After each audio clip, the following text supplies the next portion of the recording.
for the happy birthday wishes. I didn't really do anything because obviously it's a weekday and we're all, grown-ups now and can't really celebrate birthdays whenever we want to, so I'm probably gonna try and do something this weekend. But I really do appreciate people who said happy birthday, little birthday presents, liking the video, subscribing, and then the people who even went above and beyond, donating to the channel, birthday wishes and stuff like that. That made me very emotional that you guys would even want to do that. So if you still want to, down in the description I have all the stuff down there. Or if you even want to do like a private, happy birthday message, my email is down there as well. So yeah, just thank you guys so much for that. But let's jump into the video now and talk about a way too early power ranking of the NBA 2020-2021 season. Now, this is not my list.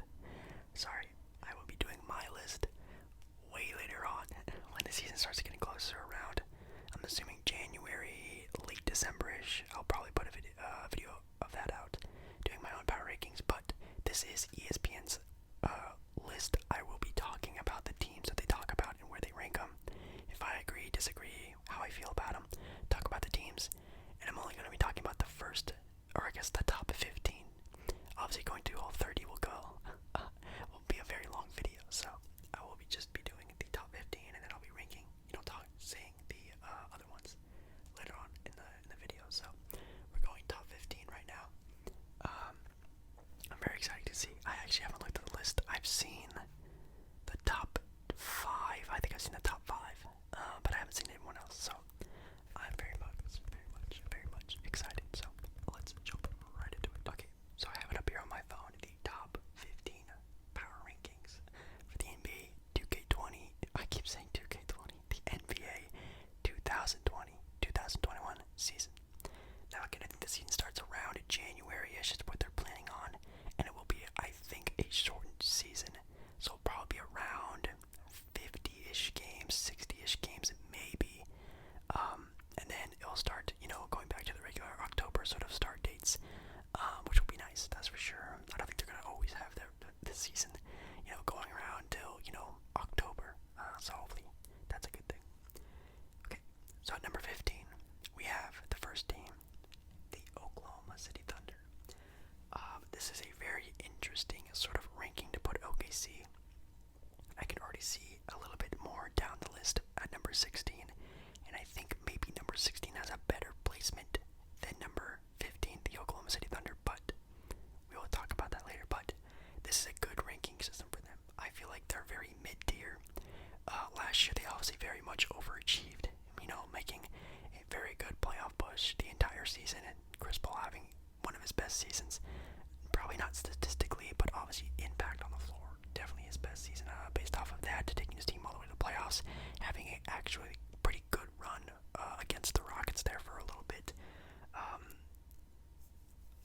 I think that would mostly be placed on what happens to Chris Paul if they do trade Chris Paul for, really good young assets, and they still somehow manage to get talent out of that. I feel like they could even get higher up in rankings, but obviously right off rip, I think this is actually a pretty good spot, like right in the middle.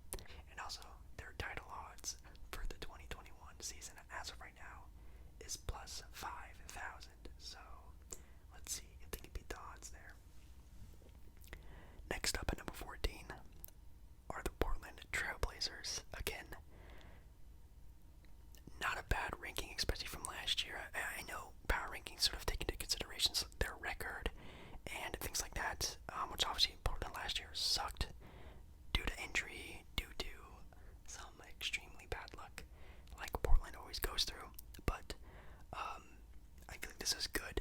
Again, mid-tier, you're not really sure where they're going to be. They're either going to be a lottery team next year, or they could, come back from these injuries, get some good assets from, the free agency, maybe even a good draft pick. This year they have a 16th pick, maybe the 17th pick. I think it's the 16th pick, which can still be a pretty decent role player. A lot of really great players actually have come in the mid-first round, so that couldn't be that bad. If they can keep Hassan Whiteside on a cheap contract coming off the bench, keeping Melo on a cheap back. Zach Collins back, healthy finally. Everyone's well rested. Dame's well rested. Everyone's well rested. I feel like this is a good, safe sort of mid-tier, maybe a little bit above average ranking system. So I don't think that's bad. Their title odds for the 2021 title championship are plus 3,000. So a little bit better than Oklahoma, but not by much. If you're a betting man. Next up at 13, we have the Utah Jazz, which, again, I very much do. Actually, I do agree with this. I feel like Utah really surprised me in the playoffs. In the bubble, it looked like they were struggling very much offensively. But again, they did not have Bogdanovich that entire run that they had. I think it was either out with an injury or just didn't play due to the current world conditions.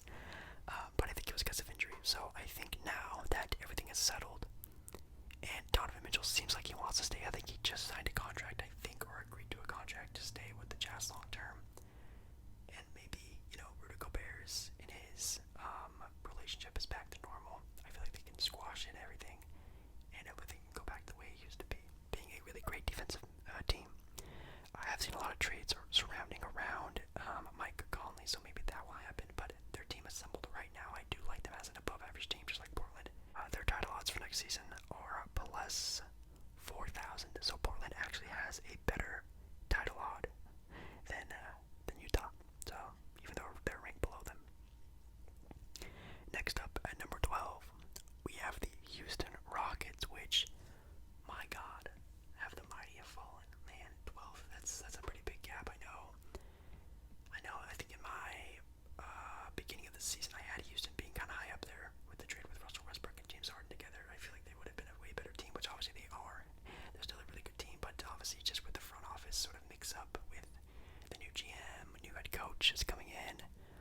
Obviously, I made a trade video with Russell Westbrook, but it's come out that they're not going to look for trades for Russell Westbrook and James Harden, which we all know that can change in an instant, that's for sure. But 12th, I still feel like that's a little low for Houston. I feel like they're just underrated.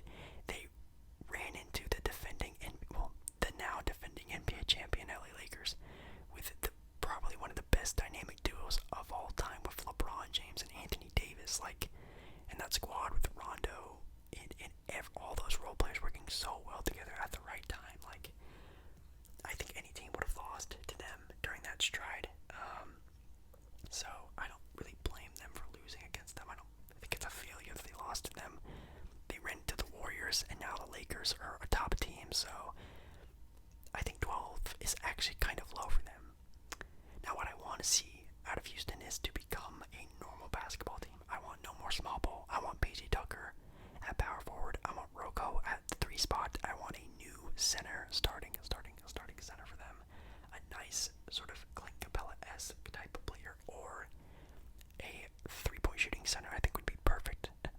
Which is funny because I did do the Russell Westbrook trade video, and I did trade for Joel Embiid, who's a 3-point shooting center, I guess you could call him that, but I feel like that would be a good fit for them. I just want them to be normal like that, I guess. I think it favored James Harden a lot more.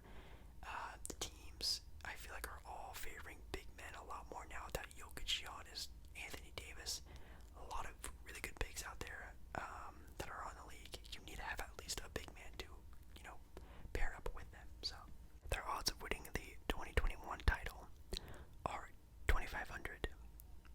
So a little bit better than Portland, and I feel like, again, they should be a little bit higher up, in my opinion. And at number 11, we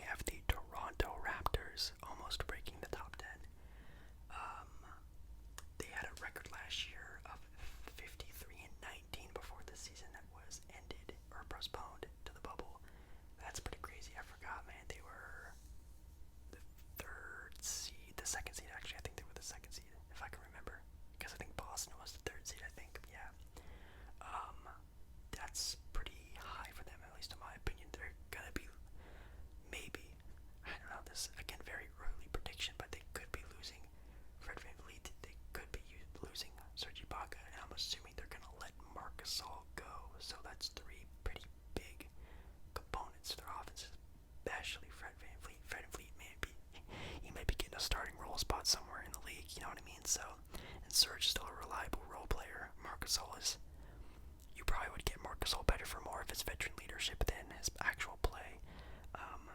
But yeah, I don't know. With those guys leaving,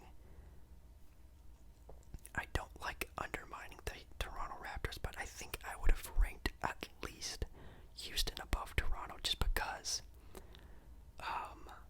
the depth is leaving Toronto very slowly but surely. It seems like they're losing their, championship demeanor, depth that they want with Kawhi. What made them such an amazing team is that they were like 8-9 man deep, like strong 8-9 man deep. Now, Siakam's gonna have to pull a lot more of an offensive load. Kyle Lowry's gonna have to pull more of an offensive load, especially Fred VanVleet leaves. I have no idea where that's gonna come from because he was probably like their go-to like perimeter offense. Like obviously, Pascal is their best player, but if you needed a bucket, I think they would have gone to Fred VanVleet a lot more than most of the players on that team. So, seeing what happened to him, I think I might have ranked Houston above them, but still a good spot for them nonetheless. Their title odds are plus 2,000, so better than Houston's. Next up, we have the number 10 Brooklyn Nets. Yes, the Brooklyn Nets this is with Kevin Durant and Kyrie Irving. Again, this is not my list. This is not me saying this. This is ESPN's official list. And it seems like they are very much sort of on the thoughts of Kevin Durant coming off of a big injury. You have Kyrie Irving also coming off an injury. You have a rookie head coach with a sort of rookie coaching staff. You have this whole shortened season. You have this whole pandemic sort of season behind you guys. And a new team who I just went through a big transition from D'Angelo Russell and this whole sort of squad of young gun guys who are going to make their names in the league too. Oh, now you have to play with Kyrie Irving, and then now you have to play with Kevin Durant and Kyrie Irving at the same time, and also you have a new coach. I can see that this is actually could be like the worst case scenario for them being top 10, and I think ESPN is betting on that. In my opinion, I feel like they'll be better than at least top 10. I feel like they could be definitely a top 3 seed for sure. They could be, 1, 2, 3 seed for sure if everything goes well. Even if things go bad, I feel like they'll still get home court advantage. Kevin Durant and Kyrie Irving are still going to be amazing players. They'll have Karis LeVert, Dinwiddie, Joe Harris, Jared Allen. They still have a very great supporting cast around him unless they trade them away for, a star player like Bradley Beal or something like that, but I doubt that's going to happen because I say this before all the time. I think depth in the league is more important now than ever. So many teams are so deep. You got to have at least 8 people to play, solid minutes, especially in the playoffs. And they have that already in set. So I feel like this is definitely too low. I would like to see them at least maybe top 8 to top 7. I feel like would be a better sort of representation. But I think ESPN is betting on the sort of new coaching staff. Kevin Durant playing with Kyrie Irving for the first time. Kyrie Irving sort of getting himself back into the rhythm of things. Now having to play like important basketball games now that you have championship aspirations, not just awaiting a round season, waiting for Kevin Durant to get healthy. I'm very much excited to see that. Their title odds for the 2021 title are plus 1,000, so that's a big jump from Toronto to Brooklyn. 1,000, that's crazy. At number 9, we have the Miami Heat. Yes, the Miami Heat, the defending Eastern Conference champions. That's not bad. I feel like that's pretty good for Miami. Now, no offense, I feel like Miami's a great team. They have a great team. Great organization, great coaching staff. They develop players really well. But I think we all know that this season was very weird. The 2019 to 2020 season was very weird. Who would have known what would happen to both conferences if this was a normal type of season in playoffs? Who knows? Maybe Miami still would have made it out, but it wasn't a normal season, and no other team made it out.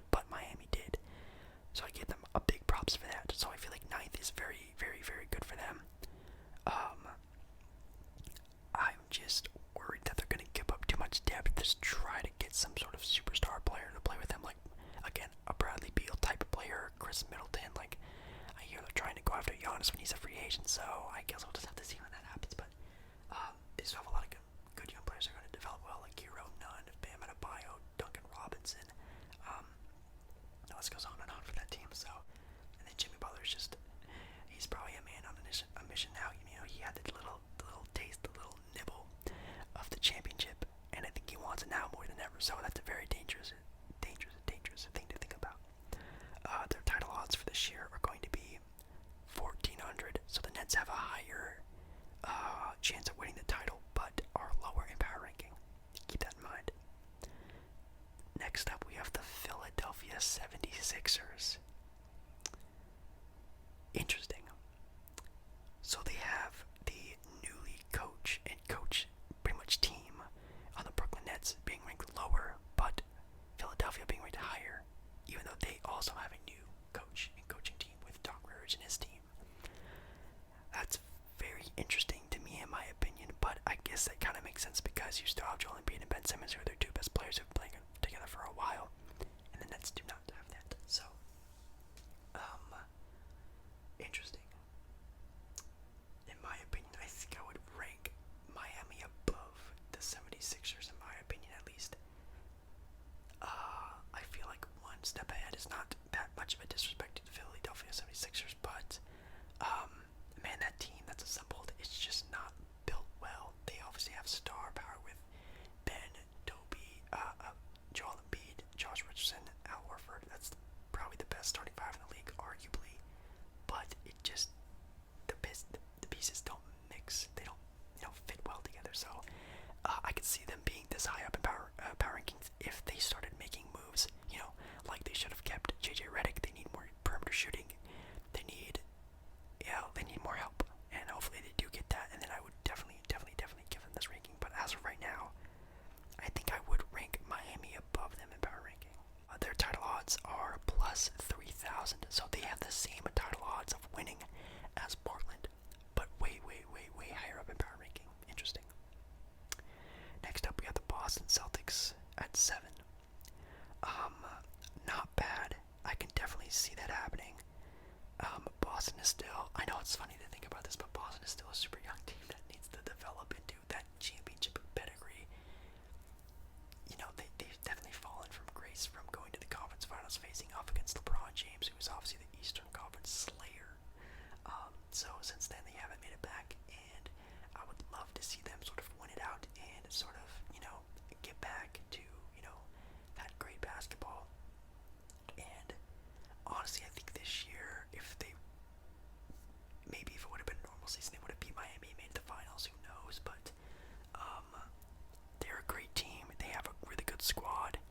The only thing I would say is that obviously Gordon Hayward is going to really hurt that team because for a fact he's opting into his $34 million contract this season. So that's going to be very hard cap space to move around. Not letting Gordon Hayward walk.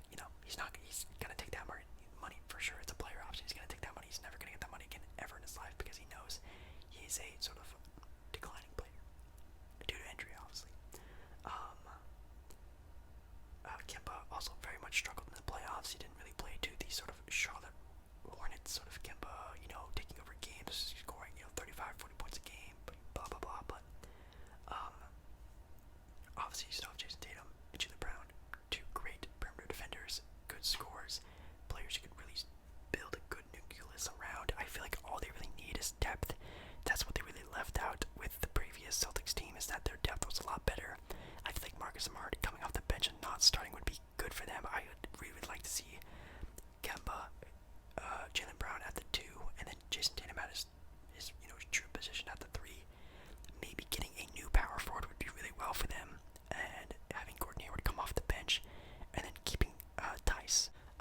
Maybe just getting a good backup center for him to set out on. I think it'd be really great, and I feel like the team would be fine. I feel like they're still a championship challenging team, and that's for sure. So could they be higher than 7? I think so. Title odds for next season are 1,400, so that's a pretty big gap. At number 6, wow, we have the Golden State Warriors. which at least in my opinion, I think they should be higher, in my opinion. I feel like, wow, their record last year before the cancellation of the season was 15-50.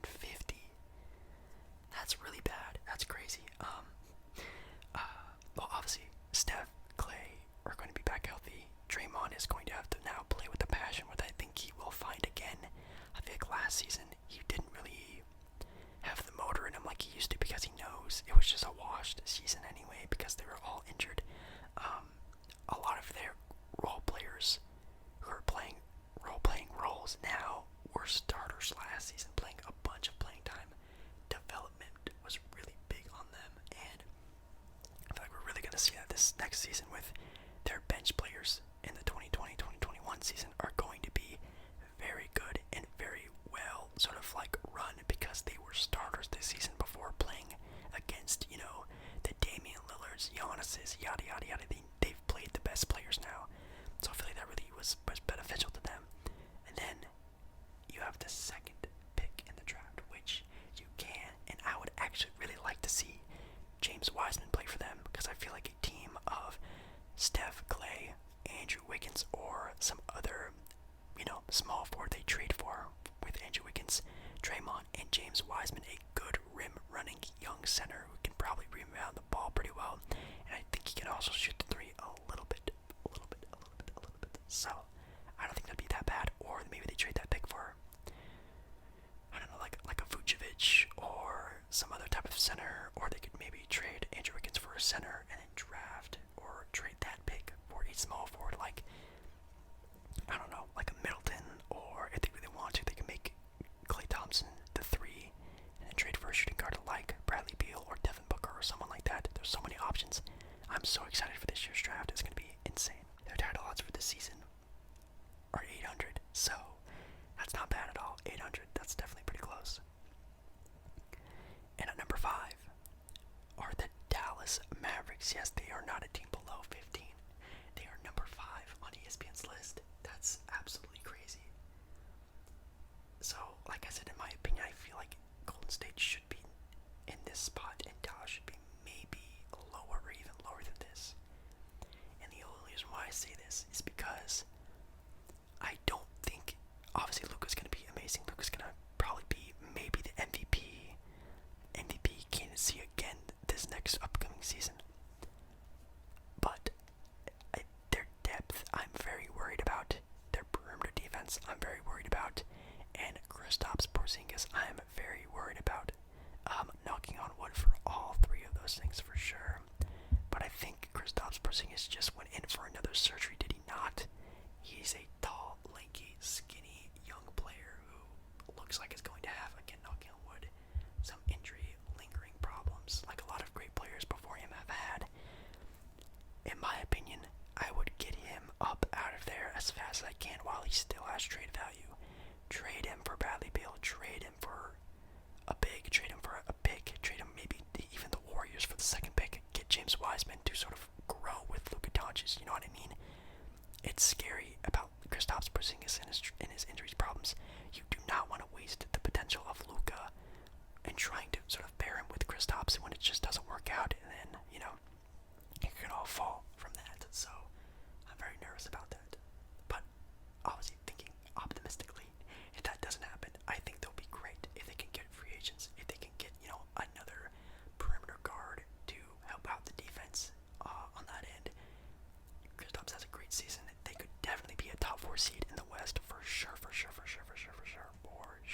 Their title odds for this upcoming season to ESPN is 2,500. So the Warriors have it 800 plus 800. The Mavericks have plus 2,500. So that's a pretty big jump. Next up, we have the Denver Nuggets at 4. Denver obviously had a very interesting playoff run, a very sort of emotional one for sure, being down 3-1 2 times in a row and beating arguably the deepest and best team all around in basketball, the LA Clippers. Very crazy season for them.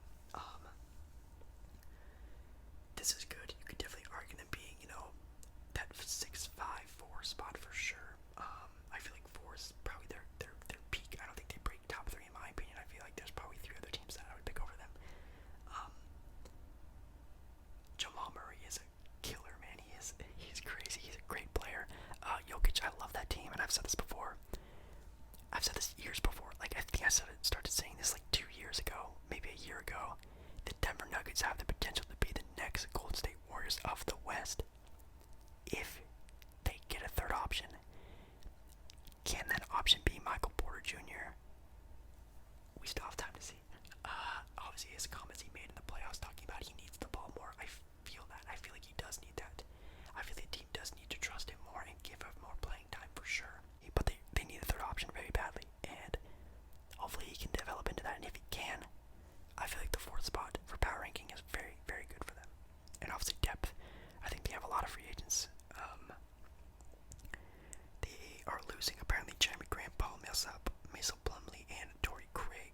crazy.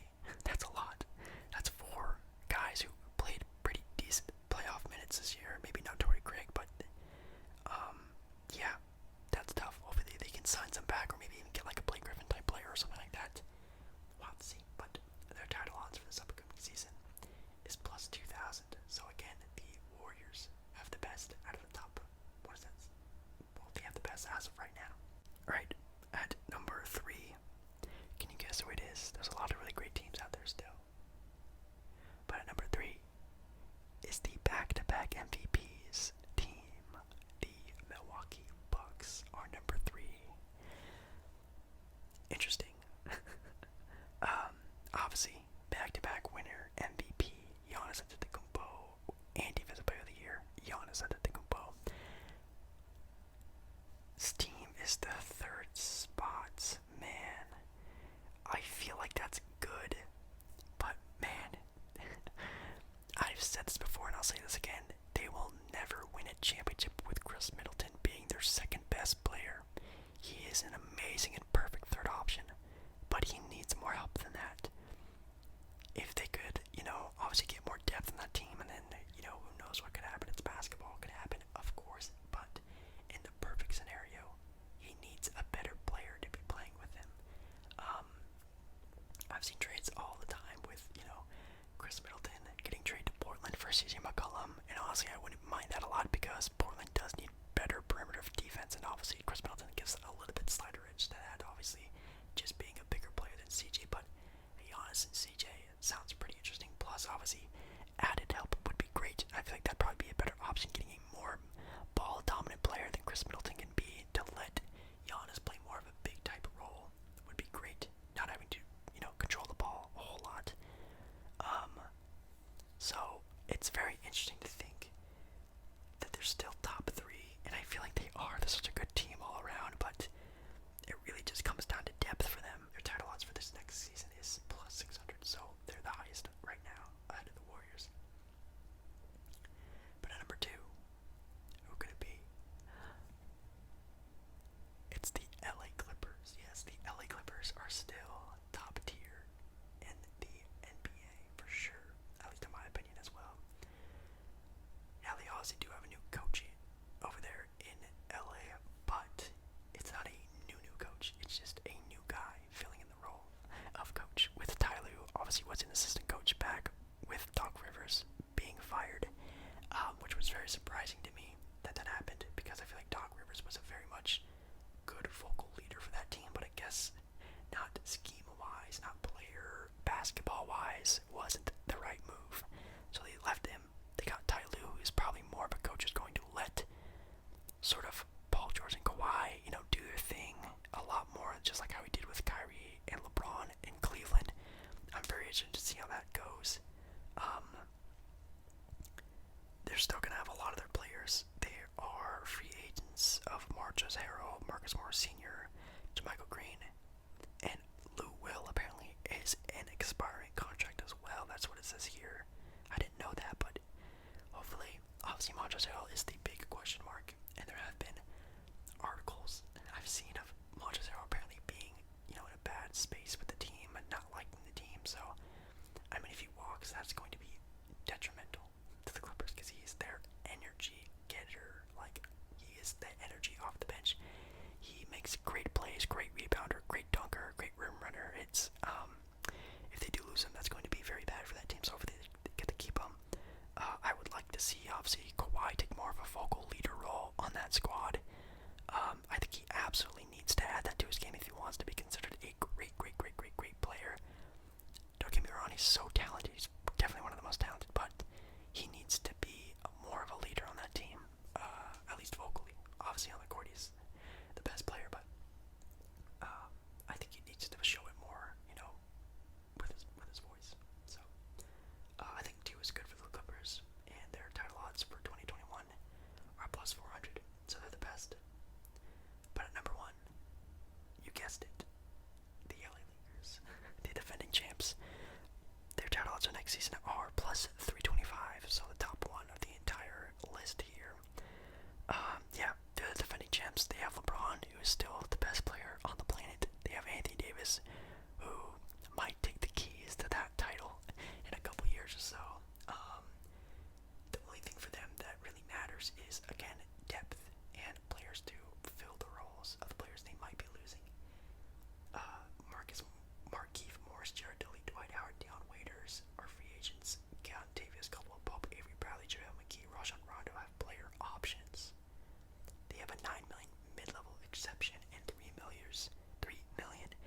exceptions to use in trades and things like that. So they have some options here.